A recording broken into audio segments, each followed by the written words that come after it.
Hello everyone, welcome back to my channel smart English learning centre. You learn English easy with me.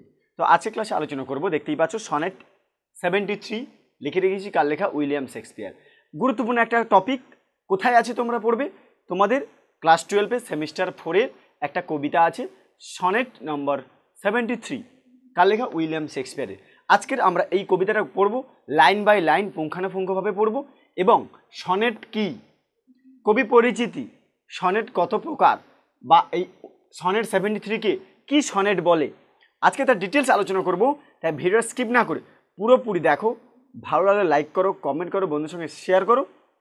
আর যদি আমার channel নতুন হয়ে থাকো, অবশ্যই চ্যানেলটিকে সাবস্ক্রাইব করে এরকম ভিডিওগুলো পাওয়ার জন্য বেল নোটিফিকেশনটা করে রাখো, যাতে সবার আগে তোমার কাছে এই ভিডিওগুলো পৌঁছাতে পারে। তো কথা না বাড়িয়ে চলো শুরু করছি। সনেট নম্বর 73 উইলিয়াম শেক্সপিয়ার লেখা। কোথায়? সেমিস্টার 4-এ আছে, ক্লাস 12-এর। ওকে, দেখো ক্লাস 12-এর যে সনেট আছে 73 উইলিয়াম শেক্সপিয়ার লেখা।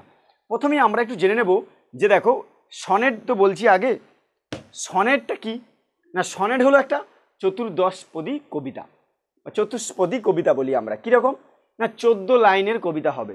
সনেট কি হবে? 14 লাইনের কবিতা। ভালো করে দেখো, সনেট বলতে কি, আগে আমি একটু সনেট সম্পর্কে ধারণা দিয়ে দিই। 14 লাইনস, ঠিক আছে। সনেট হবে 14 লাইন। এই 14 লাইনের মধ্যে ভাগ হয়ে আছে কিভাবে? দেখো, একটা হচ্ছে অক্টেভ প্লাস সেস্টেট, অর্থাৎ অক্টেভ মানে 8 লাইন, আর সেস্টেট অর্থাৎ 6 লাইন।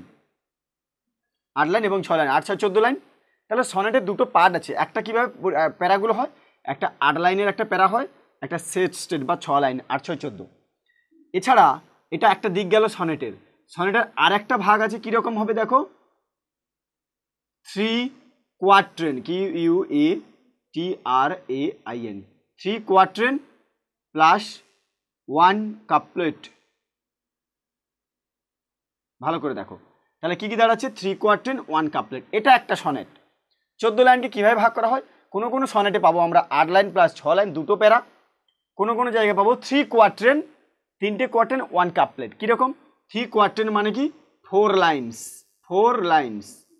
তাহলে একটা কোয়াট্রেন মানে 4 লাইন, 4 3 12 লাইন, আর লাস্টে 1 কাপলেট অর্থাৎ 2 লাইন, 2 লাইন নিয়ে এটা শেষ হবে।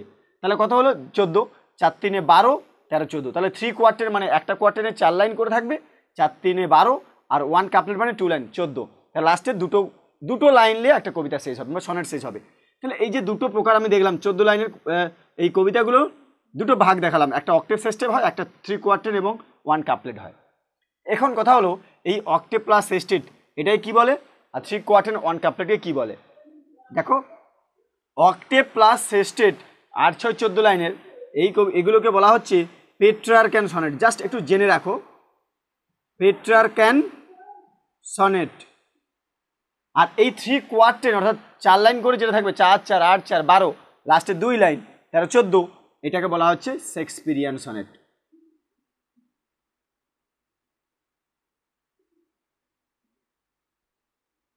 এটাকে বলা হচ্ছে শেক্সপিয়ারিয়ান সনেট। বোঝা গেল? এটাকে বলা হচ্ছে শেক্সপিয়ারিয়ান সনেট। তাহলে দুটো সনেট, একটা পেট্রার্ক্যান সনেট পেলাম, একটা পেলাম শেক্সপিয়ারিয়ান সনেট। এই যে এখন শেক্সপিয়ারিয়ান সনেটটা পেলাম, এই শেক্সপিয়ারিয়ান সনেটটা হলো উইলিয়াম শেক্সপিয়ারের সনেট নম্বর 73, তাই লিখেছেন উইলিয়াম শেক্সপিয়ার। বোঝা গেল? তাহলে এই সনেটটা 73 এটা কি বলবো? Shakespearean sonnet. তাহলে এটা আমরা প্রথমত বলি, সনেট নম্বর 73 কত লাইনের কবিতা? 14 লাইনের কবিতা, সনেট। এটা কীভাবে ভাগ হয়ে আছে? তাহলে যেহেতু শেক্সপিয়ারিয়ান সনেটের পর্যায়ে পড়ছে, তাহলে এই কবিতা এই সনেটটিও তাহলে কী হবে? প্রথমে থাকবে 4 লাইন, তারপরে 4 লাইন, তারপরে 4 লাইন, অর্থাৎ 3 কোয়ার্টেন, আর লাস্টে 1 কনক্লুডিং একটা কাপলেট থাকবে, যেটা 2 লাইন দিয়ে শেষ হবে। তাহলে বোঝা গেল সনেটের দুটো পার্ট, পেট্রার্ক্যান সনেট, শেক্সপিয়ারিয়ান সনেট। এটা 8 6, এটা 3টে কোয়ার্টেন আর 1 কাপলেট, 4 লাইন করে থাকবে এটা। তাহলে এইখানে সনেট নম্বর 73 তাহলে কোনটার মধ্যে পড়ছে? এইটার মধ্যে, অর্থাৎ শেক্সপিয়ারিয়ান সনেট, যেহেতু উইলিয়াম শেক্সপিয়ার লেখা।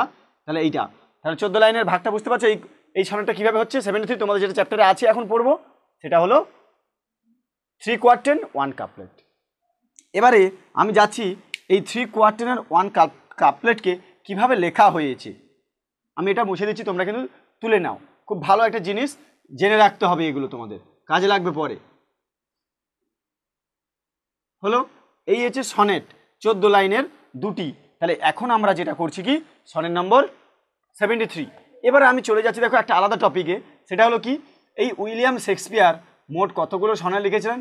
154টি সনেট, 154টি সনেট তিনি লিখেছিলেন। বুঝে গেল? 154টি সনেটের মধ্যে না কয়েকটা ভাগ রয়েছে তার। তাহলে এই 73টা কোন পর্যায়ে পড়ছে তোমরা বুঝতে পারবে। দেখো কিভাবে হচ্ছে। 154টি সনেটের মধ্যে দেখো দিচ্ছি আমি তোমাদেরকে, এটার মধ্যে 1 থেকে 126 নম্বর সনেট, এই 1 থেকে 126 নম্বর সনেটকে আমরা বলি যে WH সনেট। মানে এটাকে বলা হচ্ছে কি সনেট বলো তো? আমরা বলবো WH সনেট, বা এটাকে আমরা আর একটা নামে বলি, সেটা বলা হচ্ছে যে ফেয়ার অ্যান্ড ইউথ। এটা বলা হচ্ছে ফেয়ার অ্যান্ড ইউথ সনেট, এগুলো বলা হচ্ছে। অর্থাৎ এটা তার বন্ধুকে উৎসর্গ করে, তার সমস্ত বন্ধুকে নিয়ে তার লেখা হয়েছে। তাই এখানে তার বন্ধুকে বলা হয়েছে কে না, উইলিয়াম হারবার্ট। উইলিয়াম হারবার্ট, ঠিক আছে, তার বন্ধুকে উইলিয়াম হারবার্ট। তাহলে এই সনেট নম্বর 73 তাহলে কার মধ্যে থাকছে? 1 থেকে 126-এর মধ্যেই পড়ছে। তাহলে 1 থেকে 126-এর মধ্যে যদি এটা পড়ে, তাহলে এটা কাকে নিয়ে লিখেছে? তার বন্ধুকে নিয়ে লিখেছে। সনেট নম্বর 73টা তার বন্ধুকে নিয়েই লিখেছে, উৎসর্গ করে উইলিয়াম হারবার্টকে। এবার দেখো 127 থেকে সনেটটা থাকবে 152 নম্বর সনেট। 152 সনেট, এটাকে বলা হচ্ছে এই 127 থেকে 152 নম্বর সনেটকে বলা হচ্ছে না dark lady sonnet. Dark lady sonnet, বোঝা গেল না? এটা একটা ডার্ক লেডিকে নিয়ে তিনি উৎসর্গ করেছেন এই 127 থেকে 152। তাহলে থাকলো কটা? 53-54 দুটি। তাহলে 153 অ্যান্ড 154, এই সনেটটাকে কি বলা হচ্ছে না, এটাকে বলা হচ্ছে গ্রিক সনেট। এটাকে বলা হয় গ্রিক সনেট। গ্রিক, তোমরা পরে এগুলো জানবে কি নিয়ে আছে গ্রিক সনেট। দেখো এই 3টে পার্ট, তাহলে তার 154-এর মধ্যে তাহলে কোনটা পড়ছে? এই 126-এর মধ্যে পড়ছে সনেট নম্বর 73। তাহলে এটা কি বলা হয় না, ফেয়ার অ্যান্ড ইউথ সনেট, তার বন্ধু উইলিয়াম হারবার্টকে নিয়ে লিখেছেন। বোঝা যেতে পারলাম কি এই সনেটটা তাহলে কি হচ্ছে বিষয়বস্তুটা? আর এটা লেখা হয়েছে কিভাবে না, আয়াম্বিক পেন্টামিটার। আমি এটা পরে যাচ্ছি। তাহলে এখন এটা আরেকটু ভালো করে জেনে নাও যে এই বিষয়টা সনেট তাহলে কোন পর্যায়ে পড়ছে, নিশ্চয়ই বুঝতে পারছো প্রত্যেকে। এবার আমি এটা মুছে দেবো, তোমরা প্রত্যেক খাতায় নোট করে নাও, সুবিধা হবে, পরবর্তীকালে তোমরা কাজে লাগবে। এখনও MCQ ACQ হিসেবে এগুলো তোমরা জেনে রাখো যে কোনটা কোন পর্যায়ে পড়ছে সনেটগুলো। খুব ইন্টারেস্টিং যে আসলে কবিতাটা পড়তে গিয়ে এগুলো জানতে হয় যে সনেটটা 73 তাহলে কোন পর্যায়ের আছে, কোথা থেকে এলো।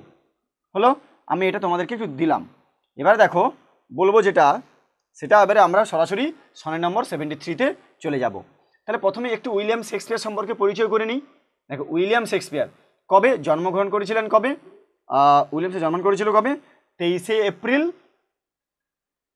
1564। 23 এপ্রিল 1564, ঠিক আছে। 23 এপ্রিল 1564 থেকে, আচ্ছা এটা কমা দিল, 23 এপ্রিল 1564 থেকে 23 এপ্রিল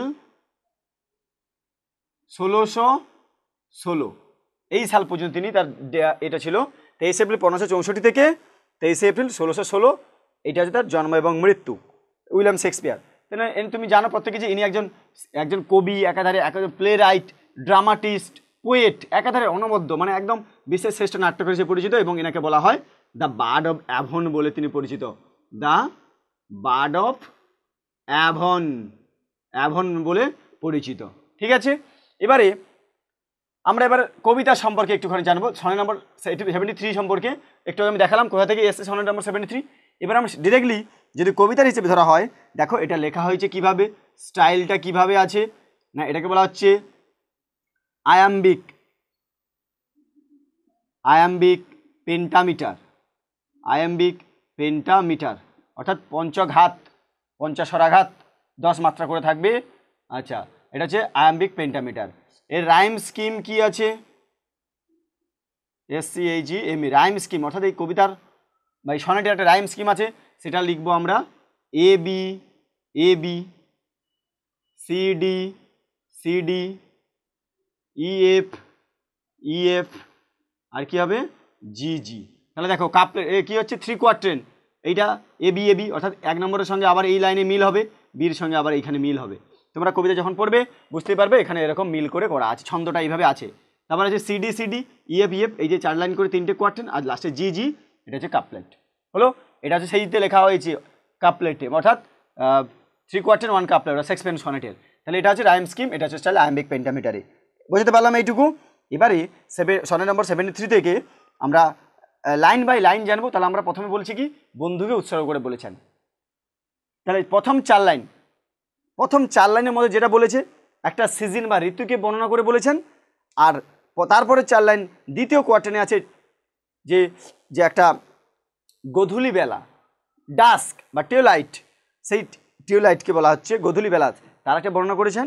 আর তারপরে 4 লাইন অর্থাৎ তৃতীয় কোয়ার্টেনে তিনি নিজেকে আগুনের সঙ্গে তুলনা করেছেন, ফায়ারের সঙ্গে, এবং একদম শেষে ক্লিয়ার এক কনক্লুডিং একটি কাপলেট, অর্থাৎ সেখানে সমস্যার সমাধান তুলে ধরা হয়।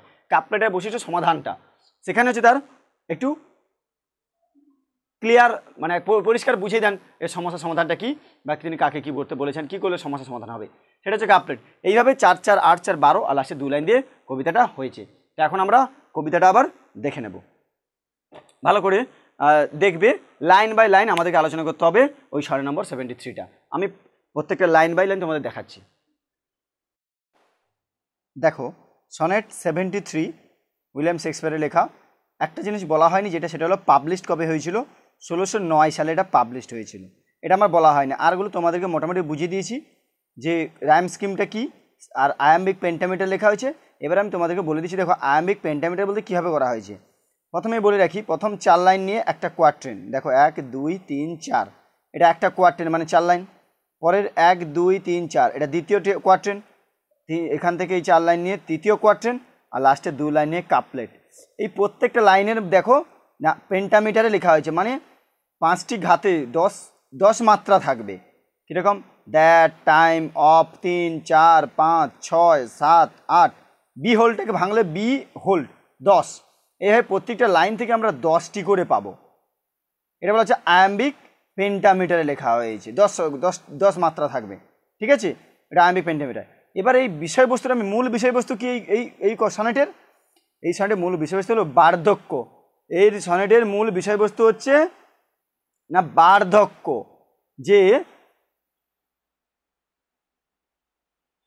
যে বার্ধক্য অনিবার্য, মানে প্রত্যেকের কাছে বার্ধক্য আসবে, বার্ধক্য অনিবার্য এবং স্বাভাবিক, কিন্তু এই নয় যে এটা জীবনের একটা নেতিবাচক দিক, ঠিক আছে।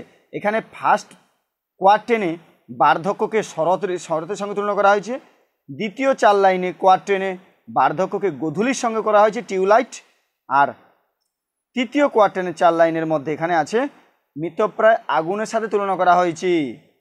কারণ মৃতপ্রায় আগুন কি সবচেয়ে চূড়ান্ত, কারণ কি বলতো, কারণ ওই অঙ্গারগুলিকে যৌবনের ছাই হিসেবে বিবেচনা করা হয় এবং এগুলি চলে গেলে আমাদের জীবনটাও শেষ হয়ে যায়, তাই এই ছাই হিসেবে দেখানো হয়েছে। এখানে ফায়ার আগুনের সঙ্গে তুলনা করা হয়েছে। আর দ্বিতীয় 2 লাইনে লাস্ট কাপলেট যেটা, সেখানে কি তার সমাধান করা হয়েছে, ক্লিয়ার করেছেন। এবার আমরা দেখো লাইন বাই লাইন আলোচনা করব। দ্যাট টাইম, ওই সময়, বছরের, অফ ইয়ার, ওই বছরের ওই সময়গুলো, দাও মে ইন মি বিহোল্ড, তুমি আমার মধ্যে দেখতে পাবে, হোয়েন ইয়েলো লিভস, যখন হলুদ পাতা, অর নান, অথবা কোনোটা একটিও নয়, অর ফিউ ডু হাং, অথবা কিছু ঝুলে আছে, আপন দোষ বাও, সেই ডালপালাগুলোতে, হুইচ শেক, যেগুলো নড়ছে, এগেনস্ট দ্য কোল্ড, ঠান্ডায় কম্পিত বা কাঁপছে যেগুলো, তাহলে ঠান্ডায় কাঁপতে থাকা ডালগুলিতে ঝুলে থাকে যেগুলো, সেগুলো তুমি দেখতে পাবে। বেয়ার রুইন চোরাস, খালি ধ্বংসপ্রাপ্ত গায়ক দল, where late the sweet bird sang, যেখানে শেষ রাতে মিষ্টি পাখিরা গান গাইতো। তাহলে এখানেই ফুল স্টপ, এই 4 লাইন নিয়ে 1 কোয়ার্টেন, একটা কাপলেট। কি হলো, আবার একবারে সংক্ষেপে বলে দিই, যে বছরের সেই সময়টা তুমি আমার মধ্যে দেখতে পাবে যখন পাতা, গাছ থেকে পাতা হলুদ সব ঝরে পড়ে যাচ্ছে, এরকম একটা বার্ধক্যের বয়সকে তুলনা করা হয়েছে আর কি, যার জন্য এরকম বিবরণ দিয়েছেন, ঠিক আছে। এবার দ্বিতীয় কোয়ার্টেনে কি বলি দেখো, ইন মি, আমার মধ্যে, thou see the twilight of such day, তুমি এমন দিনের গধূলি দেখতে পাচ্ছ বা পাবে, as after sunset fade in west, যেমন সূর্যাস্তের পর পশ্চিমে স্নান হয়ে যায়, ফেড মানে স্নান হয়ে যায়। হুইচ বাই অ্যান্ড বাই, যেটা ক্রমে ক্রমে, ব্ল্যাক নাইট, কালো রাত্রি, ডোথ টেক অ্যাওয়ে, কেড়ে নেয়, ডেথস সেকেন্ড সেলফ, মৃত্যুর দ্বিতীয় সত্তা, that seals up all in rest, যা সব কিছুকে বিশ্রামে মোহর করে।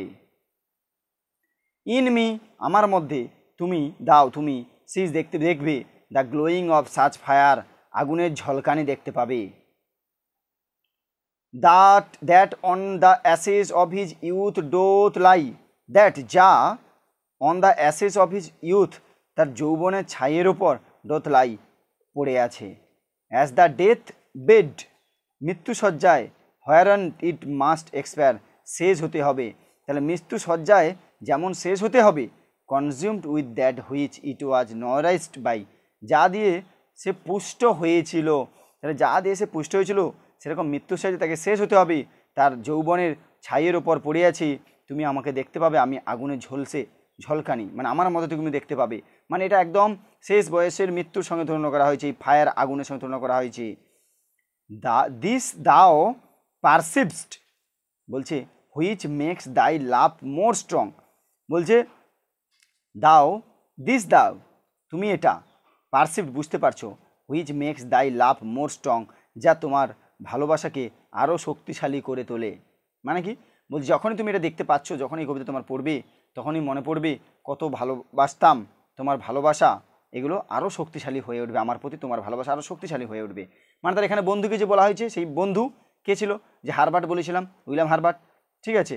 তাহলে এই বলা হয় যে সেই বন্ধুকে বলা হয়েছে, যখন তুমি কবিতার লাইনগুলো পড়বে, দেখতে পাবে, তখন তুমি বুঝতে পারবে যে তোমার ভালোবাসা তখন আরও শক্তিশালী হয়ে উঠবে আমার প্রতি।